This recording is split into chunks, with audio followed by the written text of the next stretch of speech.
Chers amis, bonjour, soyez les bienvenus dans cette troisième partie de communication commerciale. Bien sûr, nous allons parler aujourd'hui des modèles théoriques de communication. Donc, de nombreux, bien sûr, théoriciens de la communication ont cherché à conceptualiser ce qu'était une communication. Nous avons vu dans la première, la deuxième, bien sûr, partie, l'histoire de la communication, la définition de la communication, qu'est-ce qu'un émetteur, qu'est-ce qu'un message, bien sûr le code de transmission, le canal, etc. Et bien sûr le récepteur. Vous pouvez le trouver dans les autres parties, la première et la deuxième partie. Donc, il ne s'agit pas là d'une liste exhaustive, tant les modèles sont nombreux et complémentaires, bien sûr. Donc, chaque méthode complète une autre. Chaque recherche complète les informations sur la communication. Même actuellement, il y a toujours une dynamique, un développement au sein de la communication. Alors, le but recherché est de cerner bien sûr une évolution générale en donnant bien sûr les plus connus. Donc, de ces modèles et l'apport qu'ils ont, bien sûr, qu'ils ont induit. Donc, grâce à eux, il y a un développement, il y a des recherches. Alors, le premier, c'est Lazuel. Donc, c'est un politologue, donc, et psychiatre. Nous avons Shannon et Weaver, donc ce sont des mathématiciens. Nous avons Wiener et nous avons bien sûr ce qu'on appelle la réseautique informatique. Donc ces modèles-là, on les passe tout de suite. Alors le modèle Lazuel, il est le premier qu'on va voir maintenant.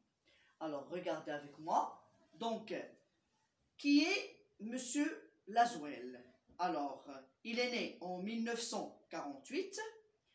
Il a posé 5 questions qui tentent de décrire tout phénomène de communication. Ce premier modèle théorique va fortement orienter les recherches ultérieures en identifiant les pôles de la communication interpersonnelle. Alors, la communication interpersonnelle a été découverte par Lazuel.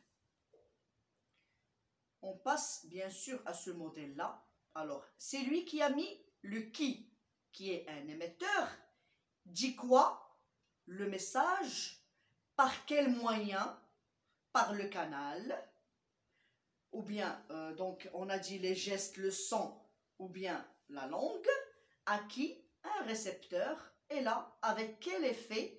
Bien sûr, c'est le sens. Finalement, quel est l'intérêt? C'est est-ce que vous avez bien saisi l'idée? Est-ce que le message a été bien transmis?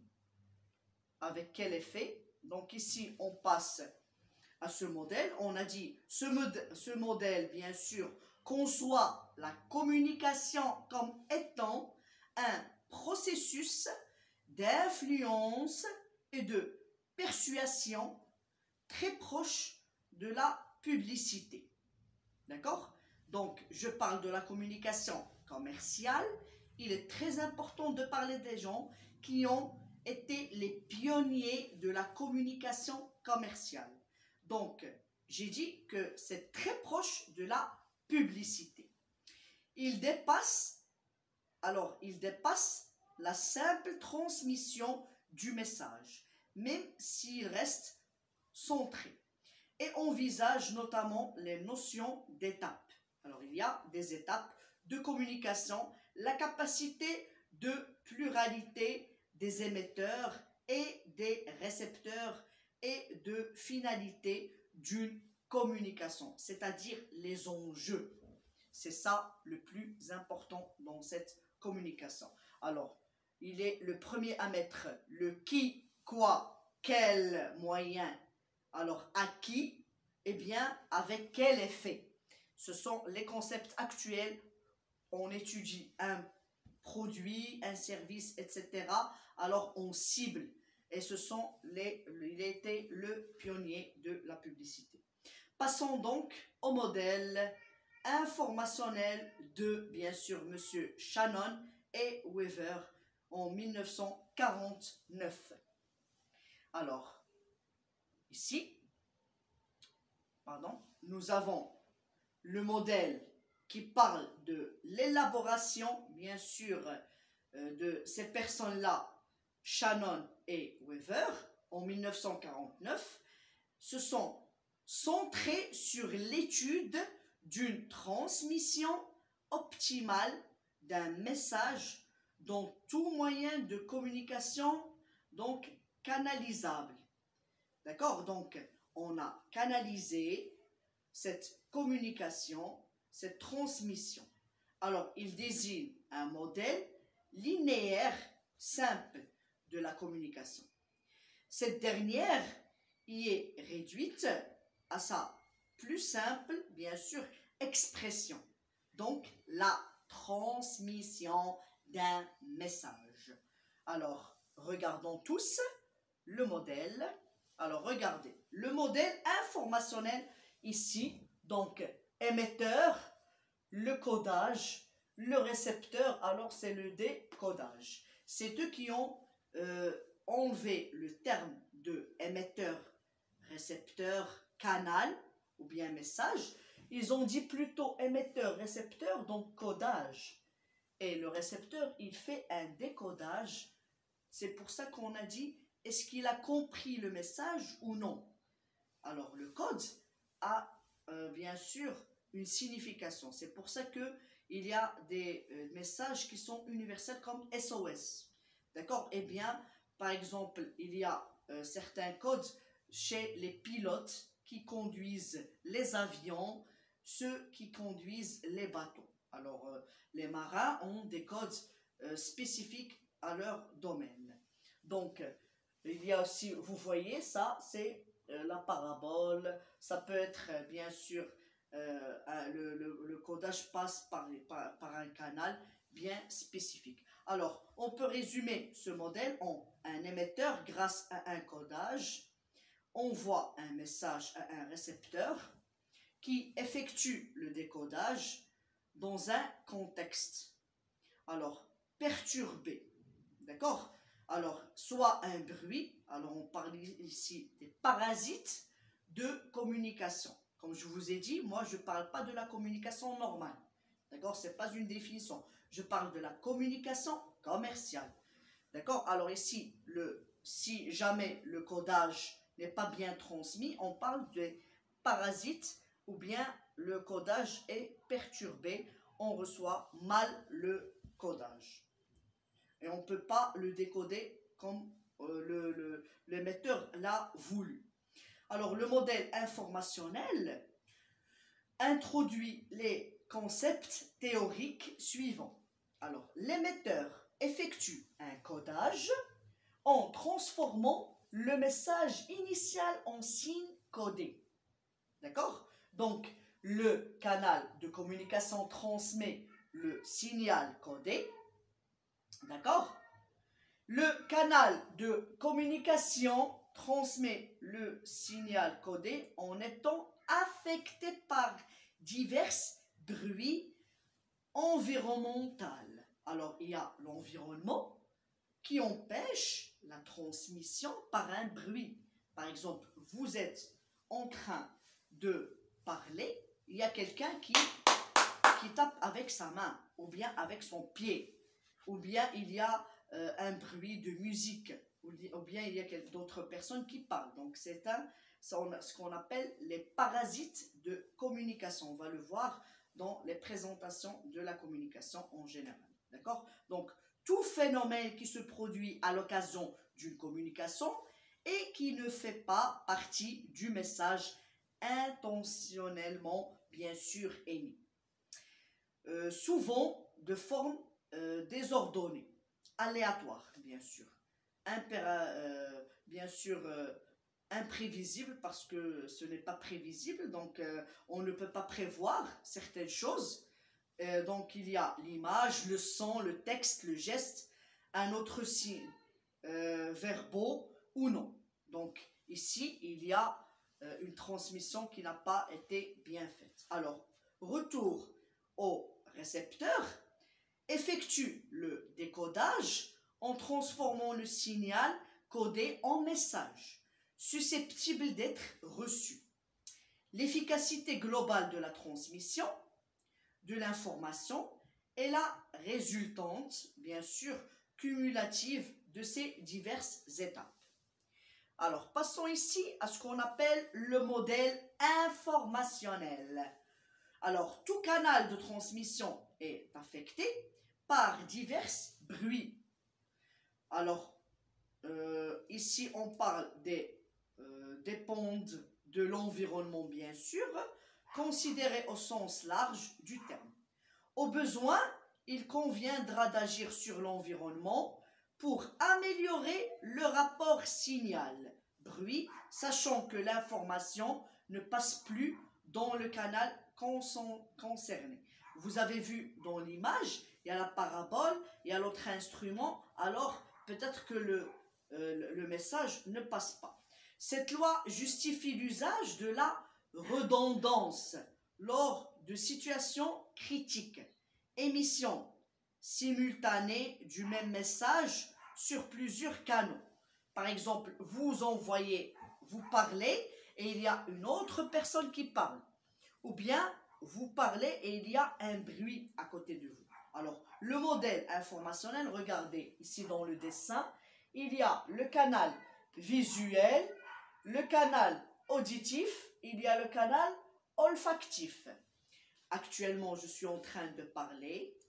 Il y a mon chat qui miaule, il ne cesse pas de miauler, et il y a aussi le chien qui miaule. Il y a aussi les oiseaux qui chantent. Donc, il y a un parasite communicationnel actuellement qu'on entend avec mes mots. Alors ici, entrée, et il y a la sortie. Ici, nous avons le référentiel.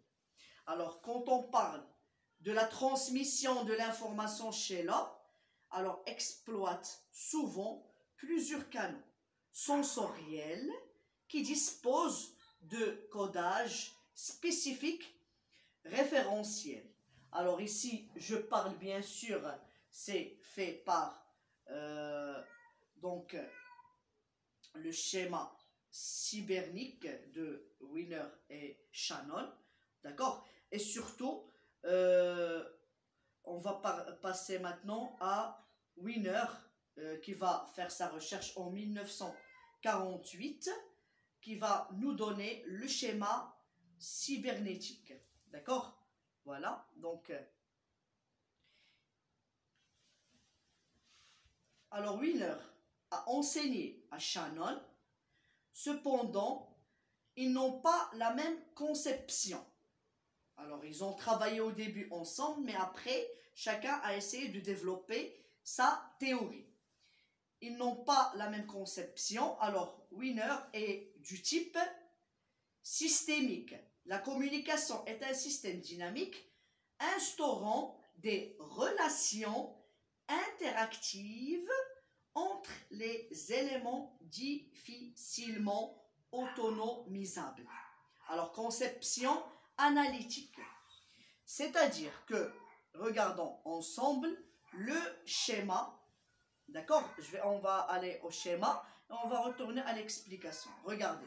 Alors ici, le schéma cybernétique de Wiener en 1948, il y a émetteur, message, récepteur, rétroaction, alors le feedback. Alors ici, il a parlé de, c'est pas la communication que c'est, j'ingurge ce que vous dites, mais je réagis. Vous avez transmis un message, une information, mais moi, j'ai mon interprétation, donc je retransmets là le message. Alors il y a un retour ici. Alors émetteur, message, récepteur, mais il y a un retour de l'information à l'émetteur qui a dit l'information où il nous a transmis le code, est ce qu'on appelle rétroaction, donc le feedback. le message en retour. Alors, en anglais, c'est le feedback, mais en français, c'est le message en retour. Alors, il permet une régulation. L'émetteur et le récepteur communiquent. Donc, pour Wiener, c'est ça la communication. Tu me parles, je réagis et je te donne une réponse. D'accord? Donc, il y a une réaction. Alors, maintenant, on va retourner à l'explication. Alors, on a dit que le concept théorique de boucle de rétroaction, alors le feedback, est introduit par Norman Wiener en 1948. Dans son livre Cybernétique, donc là, il voit l'approche cybernétique, introduit le concept clé de régulation fourni par la boucle de rétroaction et traite la communication d'un point de vue dynamique. Donc ici, nous avons une dynamique dans la communication. La communication n'est pas un objet, n'est pas fixe, mais elle bouge. Il y a une dynamique. Tu me parles, je réagis, je te rends la communication. Soit par le geste, soit par le son, soit par d'autres choses. D'accord? Donc, ici, on parle de ce qu'on appelle l'apport de ce modèle est essentiel. Il y a bien sûr il différencie la transmission d'informations d'une communication qui implique de disposer d'une possibilité bien sûr de feedback. Alors ça c'était fait par Bossard en 2004-2005. Ces recherches. Alors regardons tous, on retourne à ce modèle-là, c'est le schéma cybernétique de Wiener en 1948. Passons maintenant au modèle issu de la réseautique informatique. Alors la réseautique informatique qui va nous permettre bien sûr de parler, pardon, si vous n'avez pas vu ça, donc c'est le modèle issu de la réseautique informatique. Ce modèle technique sont très intéressants. Pourquoi? Parce qu'ils se basent sur des acteurs différents du sujet d'étude habituel. Alors, l'ordinateur, fondamentalement logique et non humain. Selon ces modèles, toute action de communication se base et va se baser bien sûr sur un processus essentiel. Alors, ou protocole de communication, tels que les messages. Parfois, vous envoyez des textes et on a tous la même réponse. Alors, ce sont des messages. On a donné des codes à l'ordinateur et l'ordinateur vous transmet des messages. Par exemple, votre ordinateur est planté, ou bien vous faites une recherche par Internet et il vous écrit, il y a non accès à la connexion. Alors, on a tous les mêmes réponses, on a tous la même communication, ça ne change pas, d'accord?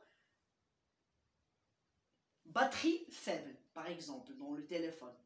Alors, on a tous les mêmes messages. Alors, l'ordinateur ne ment pas. Il a les mêmes réactions avec tout le monde. Et si on parle des modèles réseautiques informatiques, alors la phase de mise en contact, connexion, comme je vous ai dit tout à l'heure, alors l'émetteur envoie une demande de connexion, le récepteur répond soit affirmativement, soit négativement. Alors vous allez bien sûr cliquer sur votre Wi-Fi. Il n'y a pas vous n'avez pas de code pour le Wi-Fi, donc automatiquement vous n'avez pas de réseau dans votre ordinateur. Alors le récepteur répond soit affirmativement, vous allez entrer votre code, soit si vous n'avez pas le code, vous allez rester sans Internet et c'est une réponse négative. Alors l'ordinateur ne ment pas, il ne choisit pas les personnes avec qui il va parler. Il parle avec tout le monde. Soit il y a un code et vous allez recevoir l'Internet, soit vous n'avez pas de code pour accéder au Wi-Fi et vous n'allez pas avoir votre Internet. Si on fonctionne dans le principe d'une communication synchrone. L'émetteur et le récepteur, bien sûr, s'envoient des messages pour se synchroniser ensemble. Donc, vous allez mettre votre code de Wi-Fi et vous allez recevoir, bien sûr, votre connexion. Et ici, j'ai mis cette photo parce que elle m'a plu. Alors, bravo, vous êtes maintenant connecté sur AOL. Donc, voilà, c'est comme un site. Alors, mais la personne, ça y est, elle est morte. Voilà. Donc, on termine avec le modèle issu de la réseautique informatique. Alors, la phase de l'envoi des messages ou bien du message, soit au pluriel, soit au singulier. Alors, l'émetteur envoie un message, le récepteur dit s'il l'a bien reçu ou si l'émetteur doit renvoyer son message. Alors, les rôles du récepteur et de l'émetteur peuvent s'inverser au cours de la communication. Ici, on va parler du modèle issu de la réseautique informatique, phase de contrôle, déconnexion. L'un des ordinateurs demande la fermeture de la connexion. Ces modèles ont mis en évidence la notion de réseau de communication et de nœud, donc de communication. En effet, un message transmis peut être relayé d'un poste à l'autre, de plus en plus, donc l'envoyer à un groupe d'ordinateurs, et donc il faut savoir qui permet la parole et bien sûr comment on y travaille. Donc, par exemple, dans un centre d'appel, il y a un réseau des ordinateurs ou bien une autre entreprise de publicité. Alors les gens se transmettent, par exemple, d'un serveur. Vous avez un serveur où on partage ensemble les mêmes informations. Si le réseau ne passe pas, par exemple, s'il n'y a pas d'internet, je ne peux pas transmettre le message à mon supérieur. Ou bien mon supérieur ne peut pas transmettre les messages aux employés. Il leur donne par exemple des tâches ou des actions à faire. Alors s'il n'a pas de connexion dans son ordinateur, dans son serveur, il ne peut pas transmettre aux autres. Par exemple, je vous ai envoyé un email d'urgence, vous n'avez pas de communication, de connexion, donc le message ne passe pas. Alors ici, j'ai mis aussi une petite photo pour vous faire rire. Donc ici, il y a Pupus. J'ai installé une webcam, comme ça la terre entière peut me voir. Donc lui, il veut que la terre entière le voie. Elle est fâchée parce que le monsieur, il est occupé. Alors il lui a dit, elle a bien de la chance. Elle prend bien sûr le monde entier pour une femme. Voilà. Donc ici on passe, c'est les enjeux de la communication qu'on va voir dans une prochaine vidéo. À très bientôt. Donc pour terminer ces phases de communication commerciale, je vous remercie vivement d'avoir suivi cette vidéo. N'oubliez pas de partager, de liker, bien sûr, et de vous abonner surtout dans les chaînes YouTube Noura Jebari. Donc il y a Noura Jebari Vitrail, Noura Jebari conseillère sociale, comme c'est écrit, et il y a Noura Jebari éducation. Parce qu'actuellement, il y a plusieurs Noura Jebari, donc ce sont mes chaînes à moi. Donc vous allez me retrouver. Il y a Noura Jebari conseillère sociale, Noura Jebari Vitrail et Noura Jebari éducation. Je vous remercie vivement d'avoir vu cette vidéo. N'oubliez pas de partager, de liker et à très bientôt pour terminer ces parties que j'espère vous ont plu. À très bientôt.